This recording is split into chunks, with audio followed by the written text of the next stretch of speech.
त्रिवेणी से सिंचित करने वाले समस्त अमलात्मा, विमलात्मा, विशुद्धात्मा, प्रशांतात्मा यति वृंदों के युगल चरणों में वंदन। इस परम पवित्र निर्माण क्षेत्र को वंदन। भगवान ओंकार ममलेश्वर के युगल चरणों में वंदन। भगवती सात मात्रा सहित पोहरा देवी के युगल चरणों में वंदन। समस्त पूज्यपाद दगड़ूजी बापू जी, ब्रह्म संस्थ लक्ष्मण चैतन्य बापू जी, संत श्री सेवालाल जी महाराज, संत श्री सिंगार जी महाराज जी के युगल चरणों में वंदन। व्यासपीठ पर विराजमान अर्चनीय वंदनीय श्रीमद परमहंस परिव्राजकाचार्य श्रोत्रिय ब्रह्मनिष्ठ नर्मदा जी के पावन तपोभूमि में उस तपोभूमि का सेवन करने वाले पूज्यपाद लक्ष्मण चैतन्य बापू जी के कृपा पात्र सत्शिष्य श्रद्धेय श्री राधे चैतन्य महाराज जी के चरणों में सादर प्रणति पूर्वक श्रीमद् भागवत ज्ञान गंगा के तृतीय दिवस पर अवगाहन करने हेतु और अपने वैदिक मंत्रों से दिव्य भाव वंचित करने वाले विप्रश्रेष्ठ श्रद्धेय संकीर्तन मंडल, श्रद्धामयी मातृशक्ति एवं मेरे निज आत्मस्वरूप बंधुओं, सर्वप्रथम आप सबके हृदय पर विराजमान उस परम पिता परमात्मा को मेरी तरफ से सादर ओम नमो नारायणाय, जय श्री कृष्ण। श्रद्धेय सज्जनों, बड़ा ही दिव्य प्रसंग है श्रीमद् भागवत का। थोड़ी बात नहीं करोगे क्या? बात नहीं करो तो बहुत अच्छा है। ये मोबाइल ना, ये सबसे बड़ा कलयुग है। जब तक संसार के अनेक प्रकार के प्रवृत्तियों में फंसे रहोगे महाराज, दुख मिटने वाला नहीं है। संसार के समस्त झमेलों को बंद करके यहाँ बैठो, बहुत आनंद आएगा। और सबसे बड़ी बात बताऊं आपको, संसार में सबसे बड़ा आश्चर्य क्या है आप लोग जानते हो? सबसे बड़ा आश्चर्य ये है, भगवान ने इस शरीर में कोई भी ऐसी वस्तु आपको नहीं दी जो आप संग्रहालय में रख सको। चमड़ी गल जाती है, चमड़ा निकलने के बाद में मांस रुधिर थोड़ा सा घाव लग जाए तो देखने का मन नहीं करे महाराज इस शरीर को। और इस शरीर में कोई ऐसी वस्तु नहीं है जिसको आप म्यूजियम में लेके सजा के रखो। एक ऐसी वस्तु है जो आश्चर्य की बात है सज्जनों, आपको हमको भगवान ने जीव दी ना, जीवा। क्या बोलते हो आप लोग निमाने में? बोलो, बात करो, आज हम बात करेंगे आपसे। क्या बोलते हैं? देखो, इस जीव में आपका बस चलता है कि नहीं चलता? इस जीव में आपका बस भी चलता है, परंतु दुर्भाग्य देखो ये कि इस जीव में आपका बस भी चलता है, फिर भी इस जीवा से आप अच्छा काम करना नहीं चाहते। इससे बड़ा आश्चर्य और कुछ नहीं है। जीवान वक्ति भगवत गुणनाम ध्येयम। भगवान ने इतना सुंदर जीवा दिया जो संग्रहालय में रख सकते हो महाराज, परंतु इस जीवा से कभी भगवान का नाम लेते समय मन नहीं जाता। और इस जीवा में हमारी पूर्ण शक्ति है, हमारे बस में है ये जीवा, फिर भी हम भगवान का नाम लेना चाहते हो। अभी लड़ाई करनी हो तो तुरंत अनेक प्रकार के निंदा छिद्र अन्वेषण, अनेक प्रकार की चुगली करनी है महाराज, उसी समय आपकी जीवा चल जाती है।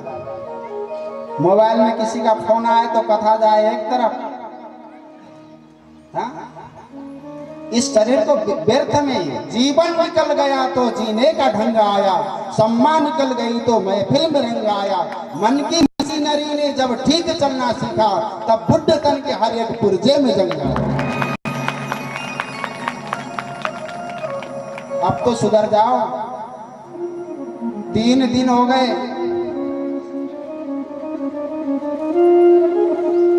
समय और श्वास किसी के पास फ्री के नहीं है। समय और श्वासें किसी के पास फ्री के नहीं है। प्रतिश्वासे सविश्वासम रामम स्मर दिने दिने। पुनः श्वासे न विश्वासम आगमिष्यति वा न वा। अरे भाई, इस श्वास का कोई भरोसा नहीं है।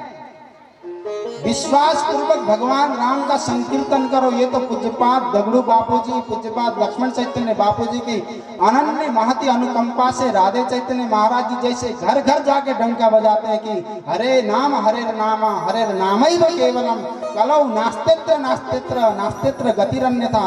इतना कहते हैं कली में केवल कलयुग नाम, कलयुग केवल नाम आधारा। परंतु दुर्भाग्य फिर भी मोबाइल के पीछे पड़े हुए हैं। इससे बड़ा कोई दुर्भाग्य नहीं हो सकता। अब 4 दिन हैं, मुझे बोलना नहीं चाहिए व्यासपीठ के सामने, बहुत मर्यादित रहना चाहता हूं, परंतु आप लोगों के भाग्य जगाने के लिए राधे चैतन्य महाराज जी यहाँ आए हैं। आपके अंतर मन में बैठा हुआ वो ब्रह्म भी कहे, दशम स्कंद के भागवत के बड़े दिव्य भाव में जाके स्वयं नारायण को कहते हैं कि ब्रजवासियों के कितने बड़े भाग्य हैं। अहो भाग्यम नंद गोप ब्रजौ कसाम यन्मित्रम परमानंदम पूर्ण ब्रह्म सनातनम। स्वयं ब्रह्मा जी ने नारायण को, गोविंद को कहा, अरे इन ब्रजवासियों के भाग्य की क्या गुणगान गाऊं, जिसका पूर्ण ब्रह्म सनातन परम पुरुष ही मित्र बन के आया है। उस परम पिता परमात्मा को मित्र बनाना चाहते हो सज्जनों, तो इस संसार के जो आपसे टिकने वाले नहीं हैं, जहां मन देकर आपके मन को दुखी कर दें, ऐसे संसारियों को मन देकर दुखी मत बनो। केवल मन का सच्चा कोई साथी है तो परमात्मा है, वाणी का कोई सच्चा साथी है तो परमात्मा है। अपने हृदय में भक्ति को विराजमान करो, इस जीवन को बेकार जाने मत दो। जंग लग जाएगा तो फिर भगवान का नाम भी ढंग से लिया नहीं जाएगा। कम से कम कल से 2 दिन तक संसार की बात को गेट के बाहर रख के आना। आप लोगों ने इतना खर्च किया, बढ़िया सा मंडप सजाया, केवल मनोरंजन के लिए नहीं, ये परमात्मा की प्राप्ति का मार्ग प्रशस्त हो जाए इसलिए खर्च किया है महाराज। यहाँ पर आपका मेहनत लगा है, आपका परिश्रम अच्छा लगा है, तो खेती भी अच्छी होनी चाहिए, कहीं इल्ली ना लग जाए, ध्यान रखना। आपको इस प्रकार कहने का ये तात्पर्य है कि ये शरीर, कल महाराज जी ने कथा सुनाया ना आत्मदेव का, वहां पे एक नदी का नाम है तुंगभद्रा। तुंगभद्रा का मतलब क्या है जानते हो?